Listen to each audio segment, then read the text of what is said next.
Day 7, Part 2.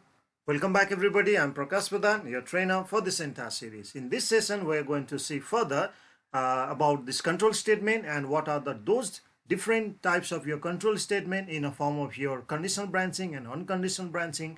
Entire things we're going to see. So yeah, I would like to suggest you that if you have missed a part 1 video, please go through that, because if you have not understood that first part, then this part is going to be all in vain. So in order to make it fruitful, this long journey, I suggest you do not miss any video if you would like to form your programming skill strong in QBasic. So let's go ahead without wasting a time this session. So today we are going to talk about the if statement. That's a continuation of our previous control statement. Now, if statement is a decision making statement that we have already discussed in our previous video, saying the conditional statement. So if statement actually decides which statement of the program has to be executed, but the execution always depends upon the condition that is specified by the user itself. But you need to understand that if statement can have more than one condition as per the requirement of the program by any programmer. So if I talk about the basic forms of the if statement, we are going to have three. That means basically there are three forms of if statement: one-way branching, two-way branching, multi-way branching. That means when you write a program using the control statement, all of these three forms of the statement, you need to be familiar with this. Even if you miss one, trust me guys, you will not be able to complete your syllabus. So that's why I'm going to explain each one of these. Okay, so let's continue. The first one is if-then statement. So if-then statement is the simplest form of if statement that's been used in a QBasic. And this is the one-way branching. So it evaluates the specified condition and executes the statement, which is after the then clause, only if the result is true or the condition is true. So if I have to tell you in the simplest form, when we write a program using if then statement, after checking a condition, if the condition is true, it's going to execute the statement right after then statement. So if I have to show you the syntax, that's mandatory over here. If you have a look to the syntax, it's saying that if condition then statement. That means if A is greater than B, then print A, something like that. Or if condition and then the blocker statement that you are going to execute. So now let's see the practical implementation of this in a form of, or in an example of the program. Now we are using the control statement for the first time in a form of the programming. So let's see over here now. It's asking you to supply two numbers. Enter first number, that number is going to be stored in A. Enter second number, that number is going to be stored in a B. So after entering these two values, now it's going to compare it. That means the relational operator is also used over here. If A is greater than B, then only it's going to print A is greater. But if I see the second example over here, it's doing the same program except one difference. What it is doing now? In a first program, A is going to be executed if A is greater. What if B is greater? No output, 0. Because if the condition does not match, if you remember, after then statement is not going to be executed since the condition did not match. Whereas if I show you over here, the second example over here, if A is greater than B, then it's going to execute A is greater. But you thought that adding one more line stating that what if A is not greater? In that case, B is greater, so I want B to be displayed over the screen. Obviously it's a wise decision, but you see the flow of sequence. If A is greater than B, then it's going to print A. But after printing A, you have no control over the flow of the program. That means it's going to execute the next line also stating that B is greater. So in that case, this program will give both the output if A is greater. If in case A is not greater, then you are right, it's going to display B is greater. But you need to be wise. That means if you'd like to write a program stating that if A is greater, only A should get display, and if B is greater, in that case only B should get display. That means that program cannot be solved by using if-then statement. So in order to overcome that, we are having now two-way branching statement. So that two-way branching is if-then-else statement. So this is a two-way branching statement which is capable enough to decide which statement of the program has to be executed after testing the condition whether it's true or false. That means if I compare with if-then and if-then-else statement, I would like to say that if-then-else statement sometimes is far better than if-then statement. But again, I would like to say that always it depends upon the programmer. It depends upon the need. So it executes the statement of a program if the given condition is true and executes Another statement, if the given condition does not match the specified criteria. So if I have to show you the syntax over here, if condition, then it's going to execute the block, program over. If condition does not match, then only it will go to the else. So that's why it's known as a two-way branching. So let's have a look with the one example. Now in this program, it's asking you to enter two number again. Remember in last time, if then statement, we will not be able to solve the problem if the A is greater. It's going to display B also. So in that case, now this multi-way branching or the two-way branching, I mean to say that it's going to solve this problem. So enter first number A, enter second number B. So we are going to supply two numbers. If a value you applied A as a greater, in that case only this block is going to be executed. A is greater. If condition does not match, else will get executed. That means if I supply in a as a 5 and in a B 6, so this condition does not match. So when the condition does not match, else statement will get executed. That means if A is not greater, then the B is greater. So if the A is greater, it's going to execute and else will not get executed. So that's why this multi-way branching is far better than one-way branching. So if I give a one more example over here, that if you can see remark over here, I'm trying to find the user supplied number is even or odd. Now you have to increase the length of your program as well, because you are growing every day in terms of the programming. Now if I say over here, I have given already one remark, in order to find odd number or even number. So user supplied one number in a variable A.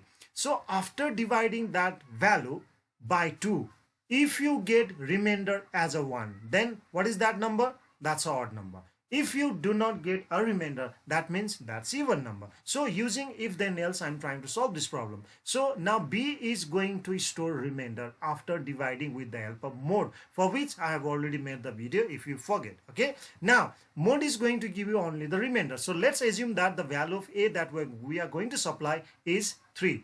So now 3 divided by 2, remainder is 1. Don't forget now B is holding 1. So if B is equals to 0, do you think B is 0? No, because just now I said that A was having 3. So 3 more 2, answer is 1. That means B is 1. This condition does not match.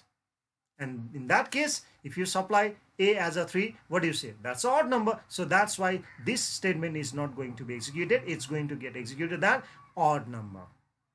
If I supply in A as a 2, that means 2 divided by 2, remainder is 0. In that case, that number is even. So this way, okay, this two-way branching is going to help you a lot in order to solve your QBasic programming. Now the next one we are having is one more example of your two-way branching.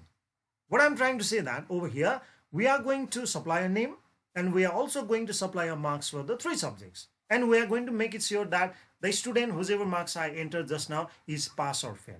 Now the condition that I have defined over here, remark to find the pass or fail. The condition is that in order to say that student has passed, in all of these 3 subjects, minimum marks should be 40. So now CES, marks has been entered with the help of input statement, and of course the name is also provided. Now if the first marks that you enter for the computer is greater than equals to 40, and the marks for English is also greater than equals to 40, don't forget AND operator is used over here, logical, AND or not, okay? And even marks entered for the science is also greater than equals to 40. In that case, you can say this name student is pass. But what if any of these conditions fail? In that case, it is not going to execute the first statement. In that case, what is going to be executed? As per our previous understanding, if the condition matches, this statement is going to, this block of code is going to be executed. If any of these conditions mismatch, that means this line will be ignored and the next line is going to be executed. Else, if this condition is true, then execute this, program over. If this condition is not true, then do not execute this one, execute this one, and then program is over. So this program was mainly written to supply a marks in 3 subjects along with the name of student and decide whether that student has secured a pass marks or not. It's simple that, using a two-way branching.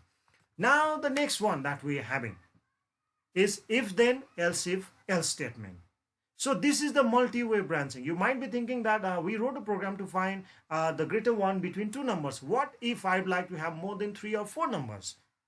Let's say I supply 5 numbers. Of course, that will be done in the days to come with the help of your array and all. But right now, I'd like to show you with the simple example of if, then, else if and else statement to decide the greatest or the smallest among, it might be more than 2 or 3 or 4 numbers. So it is a multi-way branching form of if statement. This statement is capable enough actually to decide which statement of the program in QBasic has to be executed among the multiple statements. You might be having the multiple statement or the multiple condition in your program. So if I have to show you the syntax over here, if the first condition is true, then execute the statement. Otherwise, check for the second statement. Otherwise, check for the third statement. If none of these statement matches, then there should be one default statement. If none of these condition matches in your program, then there should be one default output. So that default output is default statement. That is the use of your else if and else statement. Have a look with this example. So over here, I'm trying to display the highest number. So I'm going to supply 3 numbers. Let's say I'm going to supply a value for variable A, and I'm going to supply value for variable B and the value for variable C as well. So let's say that A means 1, B means 2, and C means 3. So the first condition, if A is greater than B, no, condition failed. That means print A will not get executed because the first condition only failed. What it is said that if A is greater than B and A is greater than C, then only you execute this line. But the first condition only failed. Why? A is not greater than B because we supply a value 1, 2, 3. Of course, this I'm going to show you in my next video in practical implementation, but I want you to understand in the theory as well. So now, let's say 1, 2, 3. This condition failed. Now, next, else if B is greater than A. Obviously, the B is greater, but B is not greater than C because C is 3. That means this condition also failed. So it's not going to execute this also. Now the last one. Is C greater than A? Obviously, else if C is greater than A, of course C is greater. And is C greater than B? Of course C is greater than B. In that case, what it is going to execute? Print C. So this is the easiest sample that I could give you in a form of your else if and else statement. Okay, this is multi-way branching. And the next one, let's take one more example over here. I'm going to write a program to decide whether user supplied number is a negative, positive, or 0. And if you remember the use of SDN statement, I hope you do know this. The use of SDN is to return a sign of a user supplied number. That means if a user supplied number is positive, it will give you answer 1. If the user supplied number is negative, then it will return -1. That means SDN statement, the main function of this SDN is to return a symbol actually. If you supply a value positive, it will give 1. If you provide a negative, it will give -1. So I'm going to write a program where the user will be asking to provide a number. So if that number is positive, it will say 1. If the number is negative, -1. Otherwise, it's 0, obviously. So now, if B is equals to 1, you see B has already stored the sign of this number which you supplied over here. If the B is equals to 1, then it's a positive. What if B is not 1? B might be -1 also because you might have provided a value -99. No matter you provide -1, -2 or -1 million, the value is same actually because that's a negative. So if the value provided by the user in A was the negative, then the B is also negative. That means B is equals to -1. And then it's going to execute B is negative. That means your supplied value is negative. What if you provide 0? 0 itself means 0. So in that case, this is the default output you see. If none of these condition matches, then else. Else means last default value that you'd like to execute if none of the condition matches. Did I compare for the 0 over here? No. That means if this number is neither -1 or the 1. So in that case, there should be a default number. Default output, I mean to say that. So that default output is 0. So that's why this program is written in order to find whether user supplied number is positive, negative, or 0. Now the last control statement that we have today in a form of theory is select case statement. I'd like to tell you now only, the select case statement is a multi-branching statement, but it is mostly used for the menu-driven program, which you'll be getting in your board exam project work as well. You'll have to write a program with the menu-driven. That means select case statement is this multi-branching statement. It is used to execute one of the several statement blocks depending on the value of an expression. That means there will be multiple block of code, and among this multiple block of code, only one block of code will be executed with the help of the select case. So if I have to tell you the syntax, select case, the test expression will be used. Then the expression list 1. If the expression list 1 is true, it's going to execute the statement block 1. If not, we'll go for the case expression list 2. If case expression list 2 is okay, it will go for the statement block 2. Then it will go for the case else. That means the last default value. So I do believe that with the help of this example that I'm going to show you will be clear to all of you. Now let's see, I have written one program in order to explain you how the select case works actually. Over here, it's asking you enter any number from 1 to 3. Let's say I'm trying to write a menu-driven program with the help of select case. Okay, that will execute only one block of code if the condition is true, and rest of the block of the code will be ignored. Now, enter number in the range of 1 to 3. So that number is going to be stored in A. Now, if I press 1, so how does this program know in which block of code I need to jump? So that is decided by select case A. Select case A means the value you supplied in A will be tested by case. If you press 1 in a variable A, then it will take you to case 1. So what is executed in case 1? Because the flow program is top to bottom, so it will execute print you pressed 1. What if I press 2? Then when I say select case A, that means take me to the block of code A. Block of code A, right now I press 2. So it will take you to case 2. Case 1 is ignored now. So in case 2, whatever block of statement is there, it's going to execute. You press 2 and the program is over. What if I press 3? That means take me to case 3. Where is case 3? Over here, case 3. What did you write in case 3? You press 3. So this statement is going to be executed and program is over. But what if I press 4? When I press 4, what is going to check? Select case 4. That means kindly take me to case 4. Where is case 4? We don't have case 4. So that's why the default value is case else.